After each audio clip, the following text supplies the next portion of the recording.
Actividad 3. Ideologización de la psicología. La reflexión destaca que toda actividad profesional, incluida la psicología, debe ser consciente de su contexto histórico y político para ser auténtica. Ignorar esta situacionalidad lleva a una práctica psicológica viciada que importa esquemas ajenos y encubre intereses, causando la enajenación de la disciplina. Se identifican dos tipos de ignorancia situacional que generan ideologización en la psicología.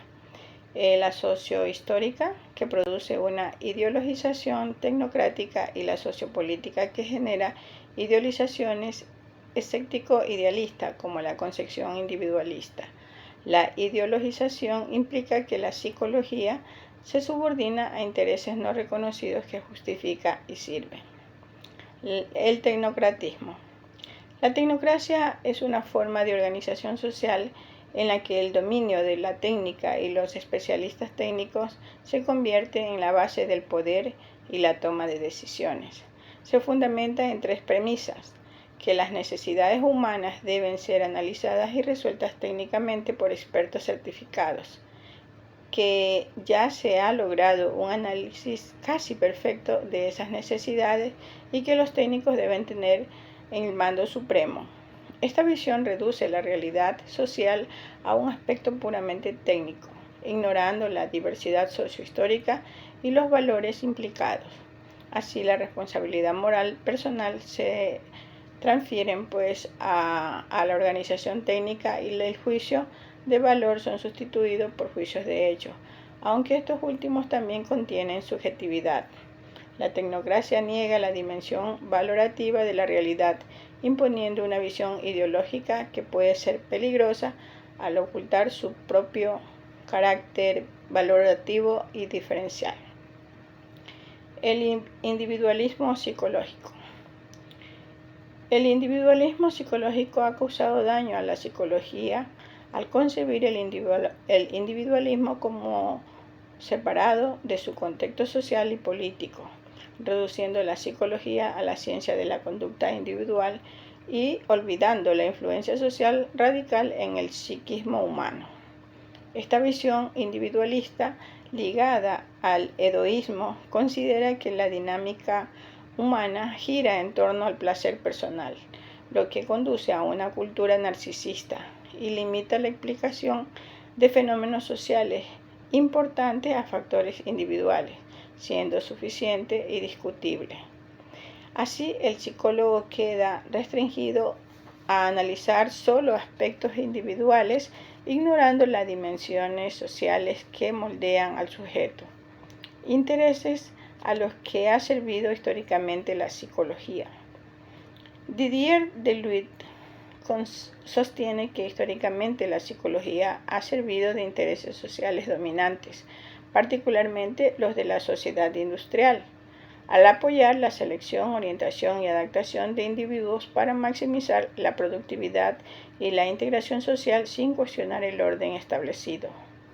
Deleuze parte de la idea de que la psicología naturaliza el medio social, tratando como un entorno natural al que el individuo debe adaptarse, y así se convierte en una ideología que justifica y encubre intereses dominantes. Ejemplos clave incluye el concepto de actitud, que clasifica a las personas según criterios económicos y sociales, y la sociometría, que busca la adaptación del individuo al grupo sin cambiar las causas estructurales del malestar social. Además, la psicología moderna promueve la armonía social como un ideal, enfocándose en la adaptación del individuo al estatus más que en el cambio social, como se ve en las relaciones humanas y en las pruebas de personalidad que disfrazan juicios de valor como objetividad. Finalmente, Deleuze señala que la psicología ha evolucionado hacia el diagnóstico de la personalidad y la integración total del individuo en la organización social, lo que puede sostener una supresión de la conciencia política. El hombre social y la sociedad humana como horizonte ético de la psicología. El horizonte ético de la psicología se centra en el hombre social y la sociedad humana como su marco fundamental. No se trata de un horizonte ético general, sino un específico que surge de la naturaleza y la efectividad propia de la psicología. Este horizonte ético enfatiza el carácter transformador del ser humano y la sociedad y la historia, postulando pues una sociedad que permita en pleno desarrollo y humanización del individuo, evitando formas deshumanizadoras. La psicología interviene como dimensión dialéctica en la configuración dinámica y cambiante de la sociedad humana. El hombre social es entendido como sujeto de relaciones sociales y el enfoque ético de la psicología debe superar el individualismo, centrado su objetivo en el individuo como miembro activo de una sociedad de transformación. La personalidad como estructura humana básica de toda sociedad. Cada sociedad ofrece un marco de posibilidades que configuran a sus miembros, pero estas posibilidades están distribuidas de manera desigual según las clases y grupos sociales, condicionando las relaciones concretas y la psicología de las personas. La personalidad desde la psicología y el carácter desde la ética son formas en que esta estructura social se manifiesta en los individuos. El orden social busca configurar el psiquismo de las personas para su supervivencia, lo que implica un juicio ético sobre si esta configuración favorece el bien común o solo en grupos privilegiados. Así, la estructura social que tanto anular como potencial las personalidades y las necesarias cuestionar si el orden actual posibilita el desarrollo integral de todo o solo unos pocos. El objetivo ético de la psicología debe de ser que esta configuración social sea humanizadora, promoviendo una sociedad humana que potencie la libertad y el desarrollo pleno de todos sus miembros, no solo una sociedad comunista y desarrollada en términos materiales. Lo social como estructura básica de la personalidad. La personalidad está profundamente determinada por lo social, pues la sociedad configura la estructura básica de la personalidad, aunque a su vez los grupos y personas influyen en la estructura social. No se crea de un voluntariado idealista que atribuya a la voluntad de individuales la transformación social, sino que de reconocer que la sociedad necesita una base humana adecuada para sostener sus esquemas y que no cualquier tipo de personalidad es compatible con cualquier orden social. Se enfatiza la importancia de un hombre social cuya dinámica psíquica fortalezca la comunidad y la cooperación en contraposición al individualismo competitivo. Principios fundamentales del deber ser de la actividad psicológica. El desarrollo armonioso de todas las personas y de todas las personas implica reconocer una distinción fundamental entre necesidades esenciales, universales y primarias, como el derecho básico a la vida, y necesidades optativas, históricas y secundarias, que permiten desarrollar las potencialidades humanas. Esta distinción es clave para evitar ambigüedades como las de Maslow, que se distingue entre necesidades de autoconservación y de desarrollo, siendo las primeras básicas para evitar la enfermedad y las segundas para promover la salud positiva. Sin embargo, las escalas de necesidades no son universales ni atemporales, sino históricas y socialmente determinadas. Y la psicología no solo descubre, sino que también puede crear y modificar estas necesidades. Por ello, es necesario desenmascarar las pseudonecesidades impuestas por sectores dominantes que pueden ser nocivas para las sociedades y el hombre social, como señala Herbert Marcuse. En la sociedad actual existe un conflicto entre satisfacer las necesidades básicas de muchos o las necesidades adicionales de unos pocos. El desarrollo auténtico y armonioso solo es posible cuando surge de una determinación comunitaria y no de una organización social opresiva, buscando un equilibrio que privilegie tanto a todas las personas como a todas las personas en conjunto. Liberación de la propia palabra. La palabra debe de entenderse como un acto humano integral que no solo designa, sino que transforma la realidad, siendo una praxis. Los contextos de dominación, quienes tienen el poder mantienen el monopolio de la palabra para controlar y manipular, por lo que los dominados deben luchar para apropiarse de su propia palabra y expresarse auténticamente. La liberación de las palabras es clave para la liberación personal y comunitaria y está ligada inseparablemente a la transformación social. No puede haber verdadera liberación psicológica sin cambio social profundo. Además, se advierte sobre el riesgo o pseudo-liberaciones que manipulan la libertad, como la llamada liberación sexual convertida en consumo. Finalmente, se reflexiona sobre la relación entre revolución y reforma, señalando que aunque la revolución es una convicción profunda del rechazo, las reformas pueden ser necesarias para reparar el terreno para cambios más profundos y no siempre son conservadoras. La revolución es una presión continua de convicción sobre la acción responsable.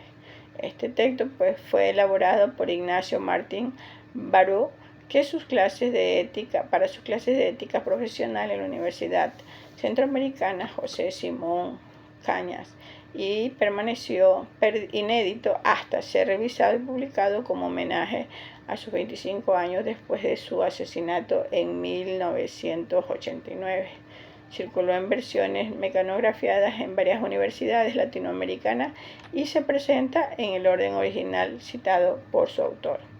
Unidad 4. Referentes normativos en psicología. El secreto profesión. El secreto profesional es fundamental en la relación entre el psicólogo y su usuario, ya que permite que el profesional acceda a información personal e íntima necesaria para brindar un servicio adecuado, garantizando la privacidad, intimidad y buen nombre del usuario.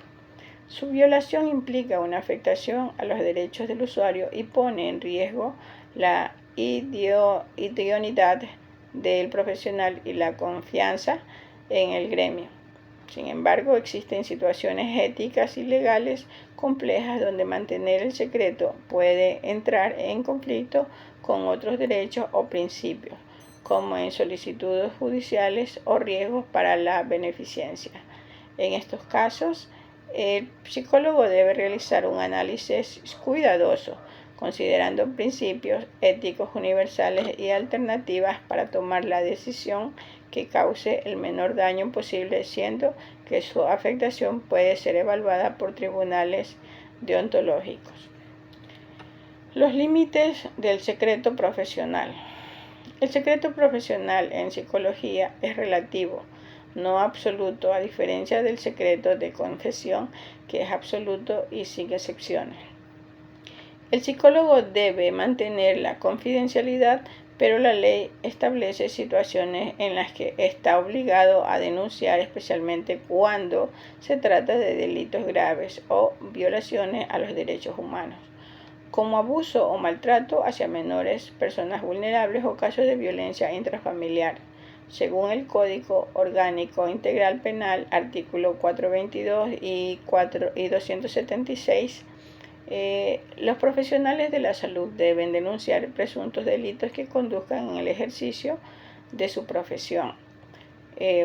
Y la omisión de denuncia puede ser sancionada con pena privativa de libertad. Además, el psicólogo debe evaluar cada caso para decidir si la denuncia es necesaria, ponderando la protección del paciente y la obligación legal. En contraste, el secreto de confesión es inviolable y no admite excepciones, ya que se guarda en nombre de Dios y su violación es considerada un sacrilegio. No se podrá alegar secreto profesional y objeción de conciencia para justificar la falta de denuncia.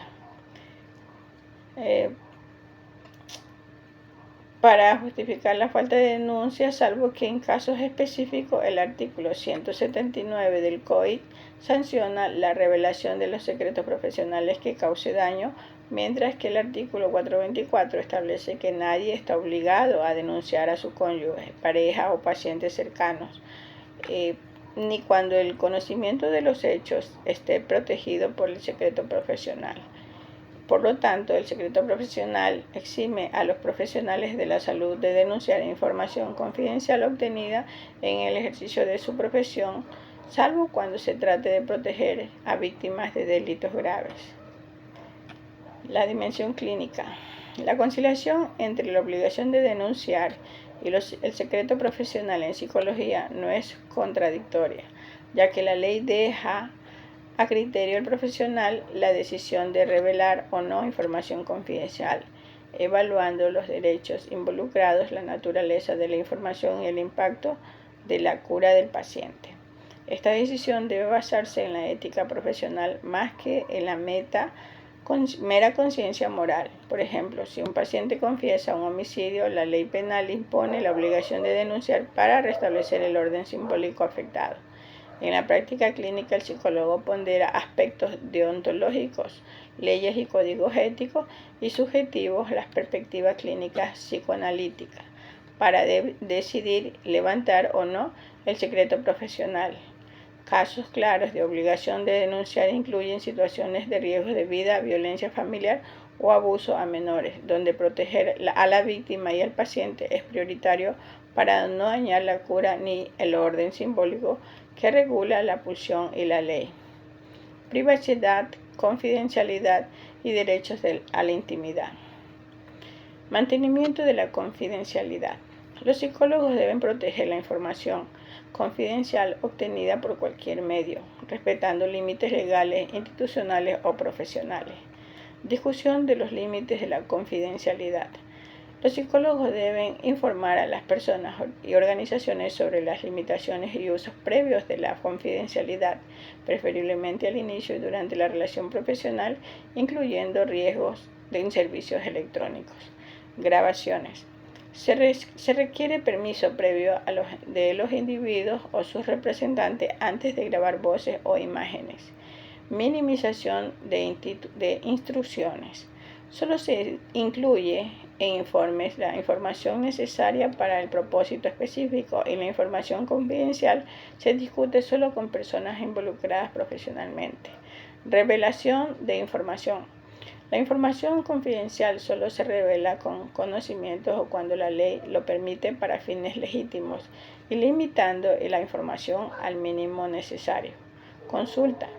Al consultar con colegas, los psicólogos deben proteger la confidencialidad, evitando revelar información que pueda identificar a un cliente o personas relacionadas, salvo que tengan consentimiento previo o una inevitable. Además, solo deben de compartir la información estrictamente necesaria para la consulta, respetando la confidencialidad según las normas correspondientes. Faltas nacidas de la violación de los derechos de usuarios de los servicios psicológicos. Derechos de autonomía. Capacidad de autodeterminación sobre opciones individuales con información veraz y decisiones libres. Se protege especialmente a quienes tienen limitaciones en su autonomía. Faltas incluyen no respetar la libertad de aceptación o término de procedimientos y no obtener consentimiento informado. Derecho a la beneficencia o a la no maleficencia. Garantiza el mayor beneficio posible y el menor daño evitable, cumpliendo leyes y protocolos para proteger derechos y evitar riesgos. Faltas incluyen ignorar consecuencias negativas y no minimizar riesgos en caso de doble efecto, salvo excepciones justificadas. Derecho al reconocimiento de la dignidad. Reconocimiento del individuo como único y fin en sí mismo, evitando desvalorizar o discriminar mediante diagnósticos o etiquetas. Faltas incluyen tratar a la persona como objeto o rival y no considerar el impacto de la relación profesional. Derecho a la honra y buen nombre.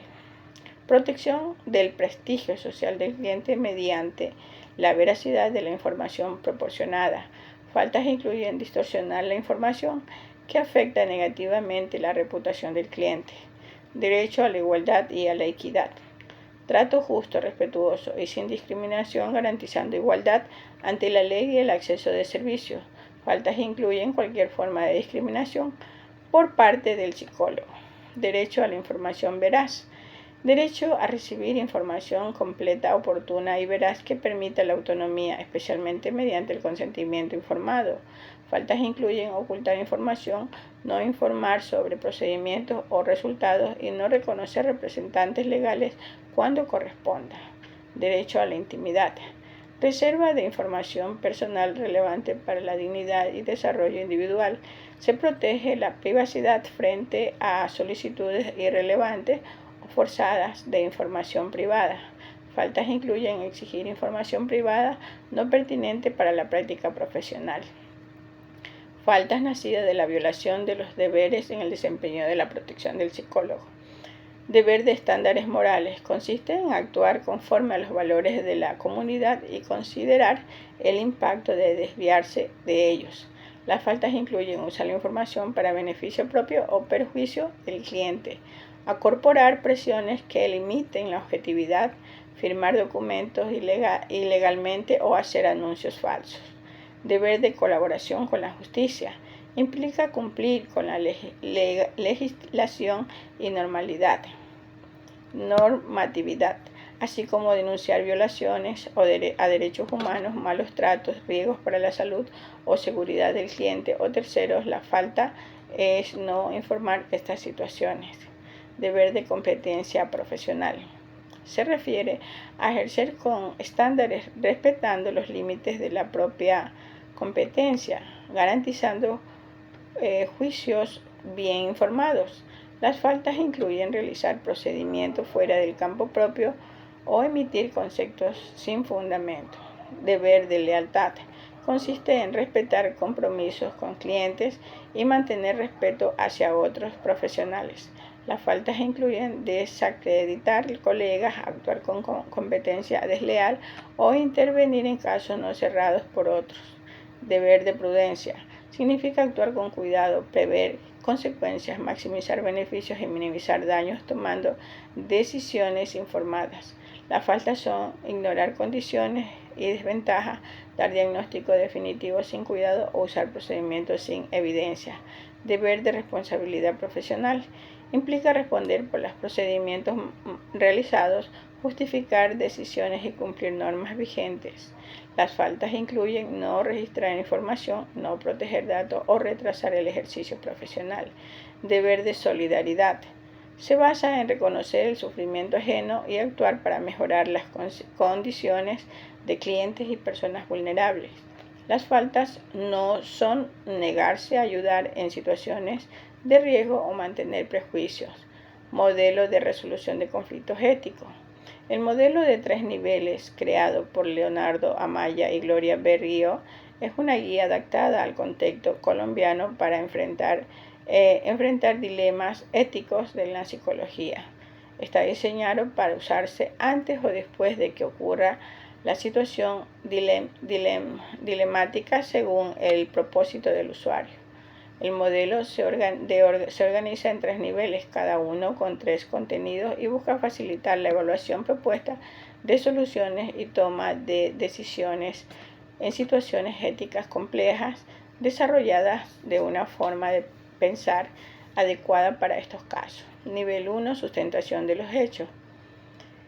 Clarificación de hechos, circunstancias y contextos. Identificar hechos objetivos y contextos relevantes del caso.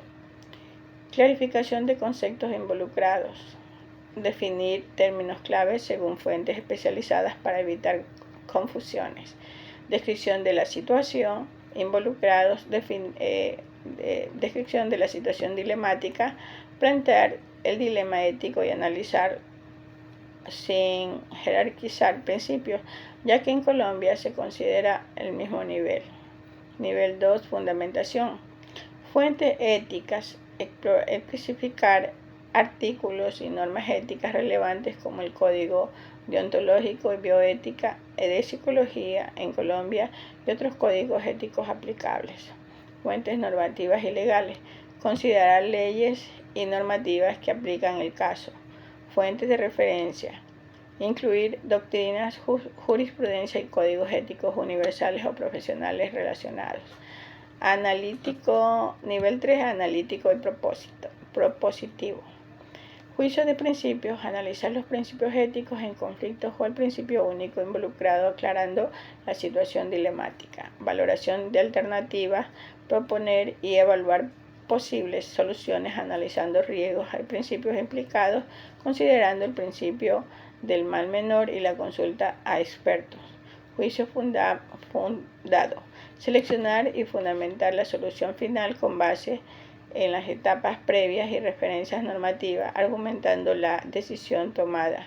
Este modelo está diseñado para ser usado antes o después de que ocurra la situación dilemática, facilitando un análisis estructurado y fundamentado para la toma de decisiones éticas en psicología, adaptado al contexto colombiano.